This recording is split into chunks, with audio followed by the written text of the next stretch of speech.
Next question, is it dangerous? Now, it's only as dangerous as doing the transition in the proper way. We've had one person that died many years ago.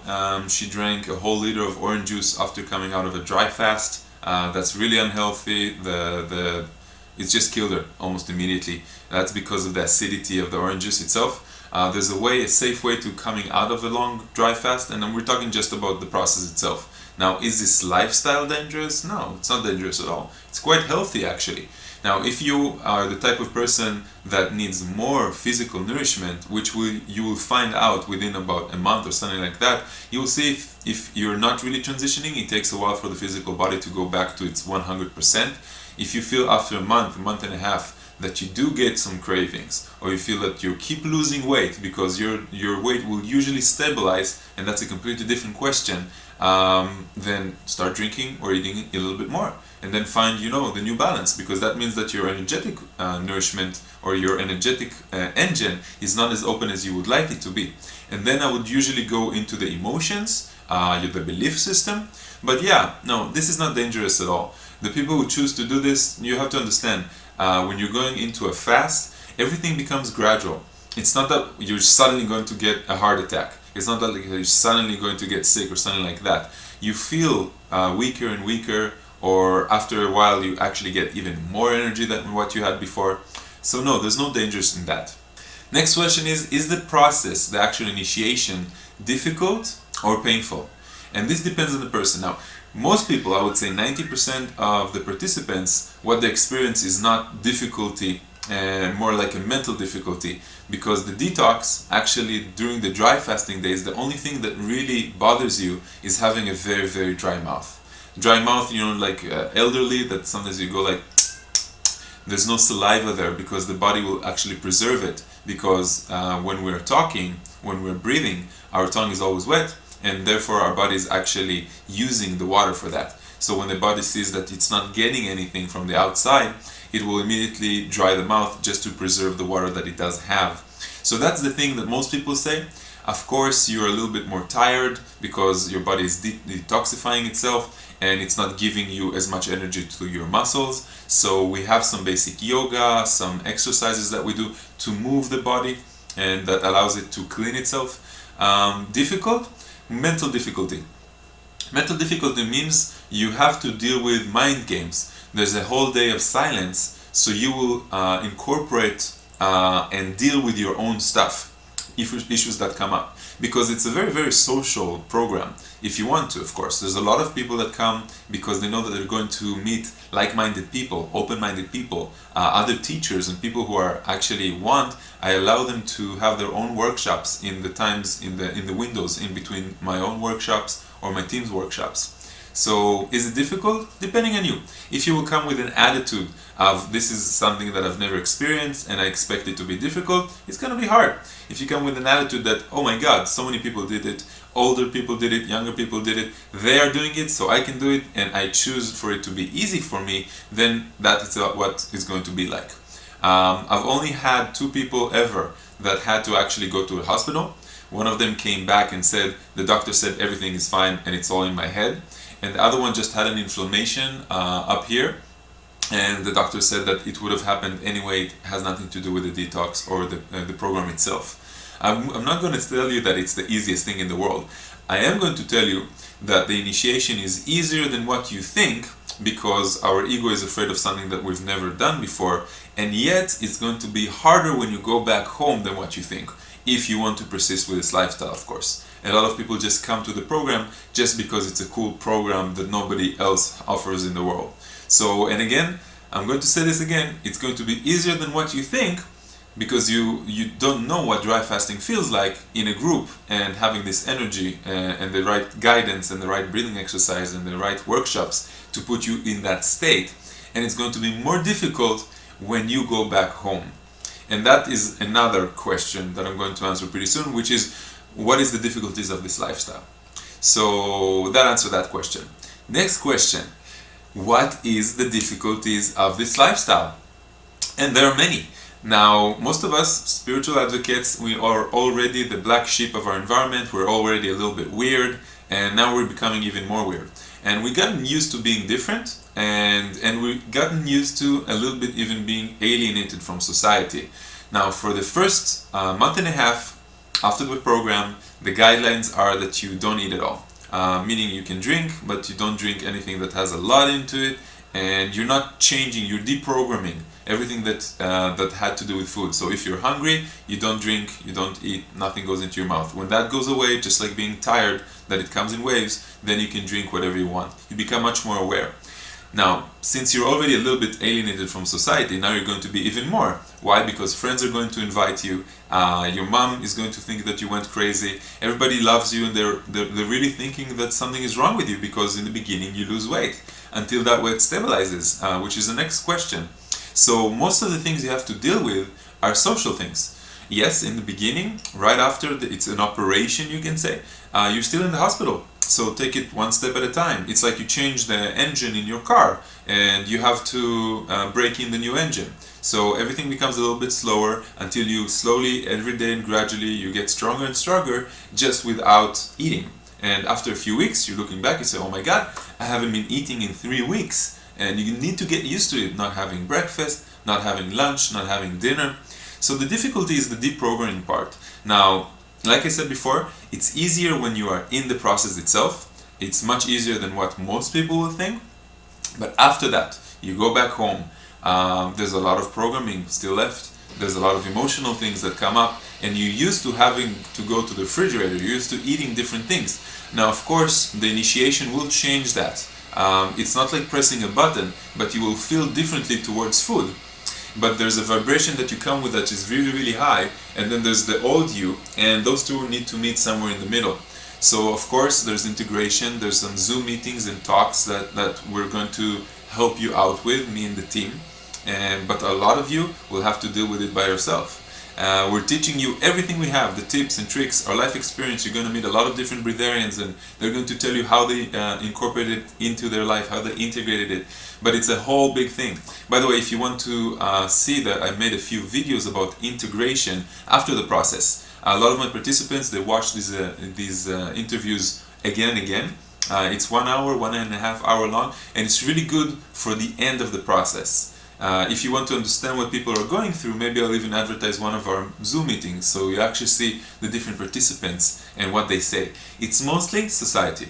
Afterwards, it's us and our mind games, thinking that maybe I drank too much and maybe I broke the breatharian path, and all these things that are just stories that we tell ourselves. You can break the fast, you can eat, but you won't feel hungry afterwards. And maybe if you feel guilty and you eat while you're feeling guilty, then that will lower your vibration. All these, like these two big things, society and your own mind games, those are the difficulties. Another thing that comes up is the spiritual ego. Now, if you're watching me, maybe you're following my channel, you know I'm the type of teacher that works a lot about his honesty, his authenticity, on his humility, meaning to see everyone eye to eye and not to allow the spiritual ego to rise above. Meaning the spiritual ego is when I think I know better, when I am a vegetarian explaining to a meat eater that he's doing something wrong, when I'm blaming and judging the world or the president or people for allowing the planet to be in the state that it is, judging myself for not loving myself enough, not forgiving myself enough. All of these things are a part of the spiritual ego. And people after the process, they think that they're supernatural. They think that they're, something crazy just happened and I'm not eating anymore and I've sustained myself and everything's good and I'm becoming more and more enlightened, more and more awake. And then the spiritual ego comes out. And then they kind of forget about their humility. And that's a challenge because you're doing something that is so pioneering, something that is so unique and different than society. And even if you're like me and that you were monitored by television and you won $100,000 and you went on reality shows and all these things just to show people that they can think different, that we don't know everything. So the spiritual ego kind of like wants to rise and say, I know, I'm a breatharian, I can set an example, I can teach, and then you really have to let him go down. So that's another difficulty, that's another challenge that a lot of new breatharians deal with, and they don't understand that having a big ego actually lowers the vibration. Because you're going more into the separateness and fear, and not into the unity, which is the higher vibration, where we understand that we are all one anyway, and there is no separation between you or me. Next question: how does this affect your relationships? So, there's a relationship with your mother, there's a relationship with your partner, there's a relationship with your children if you have, there's a relationship with your friends and with your colleagues. Every person is a different story. Every person is something completely unique, as they say, a universe on its own. Some people understand it, even though you think that they wouldn't, because I teach you how to explain it in the right way. Mothers can be challenging, grandmothers can be challenging. The older people get, the more programmed they are. My grandmother is a Holocaust survivor, so of course her relationship with food is why you don't want to eat. I have to see you eat. Eating is health. If you don't eat, you're going to die. And they have this like programming, of course, because they went through something very, very terrible when they were young. Now, the older you are, the more programming you have. The younger you are, the more susceptible to society's programming you have. For example, when you're a teenager, you want to belong, so you want to have friends at school, but the older you get, you kind of like accept yourself more, and you don't judge yourself, and you understand that you are who you are, and you accept your friends in a relationship as they are. So everyone has advantages, and every one of them has disadvantages. Personally, my relationship has changed when I did the initiation. I realized that I'm not I don't want to be with that person anymore. It was many years ago, and a week after I just broke up with her. In the beginning I said, no, you just transitioned and maybe you should give it some time. Then it was very, very clear that I'm lying to myself, that it's working, and I'm not really happy. I'm not miserable, but I'm just not really happy. I'm not in love like I wanted to be. Relationship with your friends. Your friends are going to need to accept it. Some of your friends are actually waiting for you to come back from your initiation so they can do it by themselves. So they can do the initiation, meaning that they will come to one of the programs. They're just sending you to check if it's real, in some way. And they're going to bullshit you. They're going to say, oh, so you haven't really stopped eating, you just went on juices. And then you'll be all like, oh, it's not true, I don't feel hungry anymore and I have more energy, and the juices don't provide everything that my body needs, and my body can create its own iron and its own minerals, and everybody's going to have a different mind game with their ego. So that's pretty much it. And it does affect your relationship. It also affects your relationship with yourself. A lot more mind games, sometimes even guilt. But everything kind of like goes away after a few months. You find that you're judging society for allowing people to die. You also find that you're judging the three biggest industries of the world, the weapon industry, the medicine industry, and the food industry, because once you introduce pranic living principles, all three go away, like immediately go away. You don't need much medicine, you definitely don't need so much food of the world, and you definitely don't need wars, because you come to a higher understanding about reality. So this will affect your relationships in some way. Some people come like me from a background of understanding and love, and more like a hippie, open-minded family. Some people are going to have a more difficult time. But if you persist, people are just like a dog that smells of fear. When you persist of being who you are, and they see that this is the choice that you made, and you're not arguing, and you're not trying to justify, and you are responding and not reacting. So reaction is no, and this and that, and it's sort of like comes from a resistance of the ego, and you're just saying, no, this is the path I've chosen for, let me just wait a few months, and I'll make some blood tests after everything normalizes, and I'll show you that everything is fine with me. And then the people, they just say, okay, it's just a transition, it's something that he's going through. But then eventually 2 months go by, you get back the results, you see everything is fine, you say you feel great, they see the smile on your face, and eventually they accept it. The only thing you need to consider is that when you're going out with people, a lot of people don't understand, but they want you to eat with them. And they will feel bad if you are not eating with them. So you can take some diluted soup, or you can drink a juice with them, and try to not make it about you, because all the questions, especially with people who don't know about it, a lot of questions, you're being like bombarded with attention because you're the only one that's not eating, and everybody wants to understand how it works, and you don't necessarily want that attention. So in the beginning I used to just take a walk. But all of this I really talk about much more informative in the integration workshops that I've put online. I think one is from Spain 2016, just search Ray Maor integration talk, and another one I'm going to put up on the process that we're doing right now. The next question: what are the biggest obstacles in becoming a breatharian? So we already went through the question of what are the difficulties after. The biggest obstacles are usually you.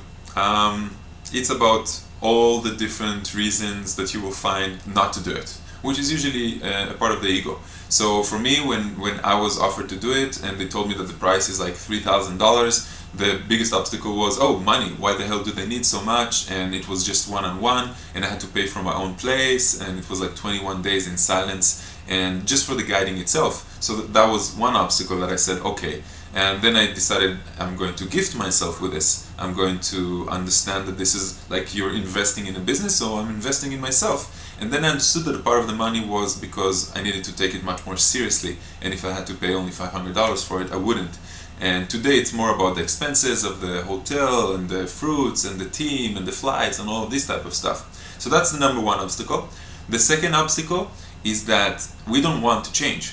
The ego wants to keep us exactly where we are. But the problem is that by definition, we always change. If we look back at the person that we used to be 2 years ago, we probably wouldn't recognize him. Time has shifted since then, our belief system, our relationships, maybe our job, our entire entity. And the same thing will happen 2 years from now. So when I went to ask myself, I'm going to ask myself, or my future self, if I'm going to do this process, am I going to gain something from it? And I close my eyes and I focus on that, and the answer will usually be immediately yes. Why? Because you're watching this, and that means something.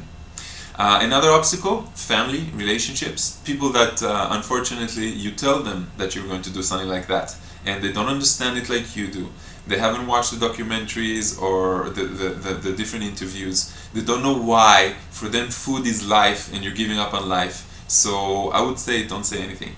Say you're going to a yoga retreat or a detox retreat, something special, disappear for a week and a half, and then wait for the integration workshop. See the people that are coming here. With time, you will understand what to say and to who you're going to say it, and if you want and how you want to integrate this into your life. Those are the biggest obstacles. So it's usually yourself, the stories you tell yourself, the excuses that you give yourself, and the people in your life, meaning the people who are afraid for you before and after the process. Now, I can tell you, I got a lot of people saying that they came without their permission of their family. A lot of people that afterwards they said the family did accept it, and some of them even started living that way, because when your frequency is very, very high, you change other people. My cat eats half of what she used to eat before my process. So it's the energy, it's a vibe. You don't have to say anything. You don't need to preach. All you have to be is just be. And you will see that immediately people feel that they want to eat less if you're around. It's the frequency. And they also understand, they learn more about what is possible in this world. So you're actually representing something that's much higher than you.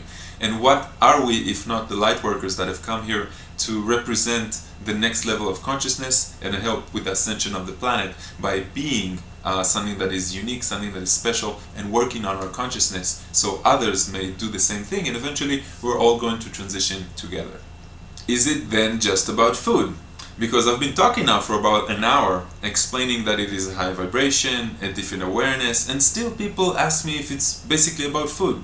No, this is not like becoming a vegetarian or becoming a vegan or a raw food or anything like that. It is transitioning to a higher dimension or a higher understanding. If you feel my energy and you see my authenticity or the way that I express myself, you probably understand that I'm actually channeling a big part of the information that I'm bringing in. That I'm not thinking about the future or the words that are going to come out of my mouth. I'm just opening my eyes and I allow any expression of myself to just come out there. Now, if I would have been talking in my native tongue, which is Hebrew, I would have probably been able to express myself even better. And English is my second language, so the more I teach in English, the more I learn how to express myself even more. But I'm just more aware. I just am much more. And that's the state of higher vibration, meaning that you're working on your emotions, you're cleaning up forgiveness and gratitude in your past, and you're becoming more and more of a person that is much more in the now, much more present. And when you're much more present, you probably recognize that you don't need to eat that much. And it's something that happens when you're in love. It's something that happens when you're enjoying a project that you're working on, or you're just enjoying a day in the sun.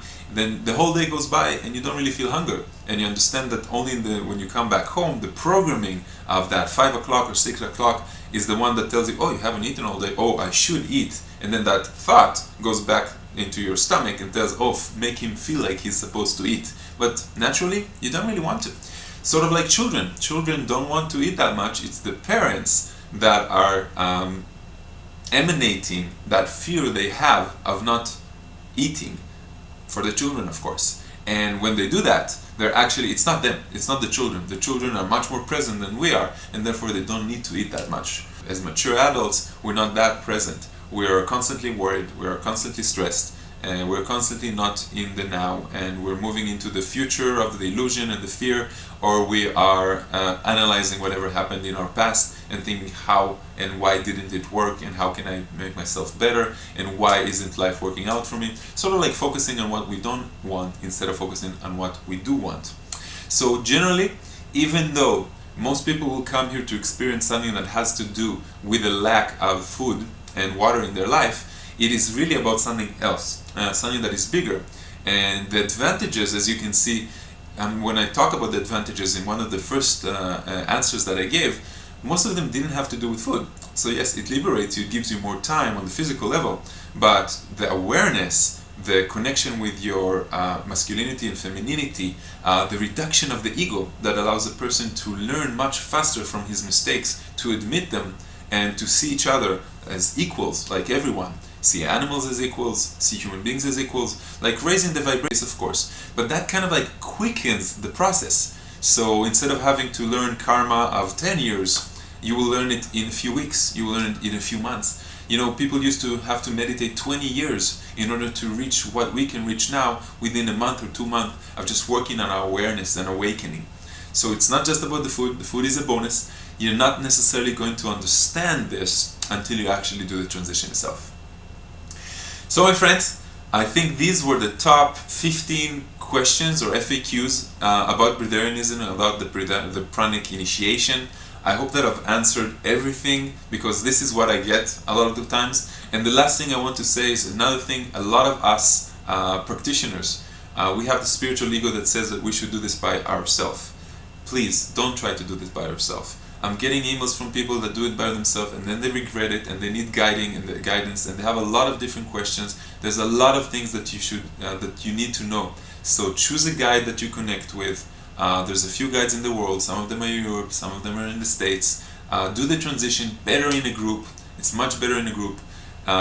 Breathing exercises, workshops, the different people, the vibration, the intention, the team itself that is coming with you, some of them working on your emotional body, some of them working on your manifestation abilities. It's really, the success rate of the group initiations that I transfer is much higher than what we used to do on an individual level.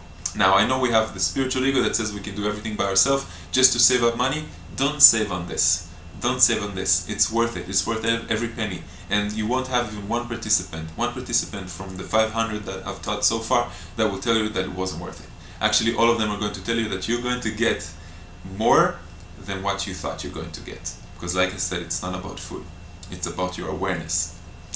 So thank you very much for watching me. If you want to get more information about workshop schedule and more information about consciousness development generally, go on my website, maor.com.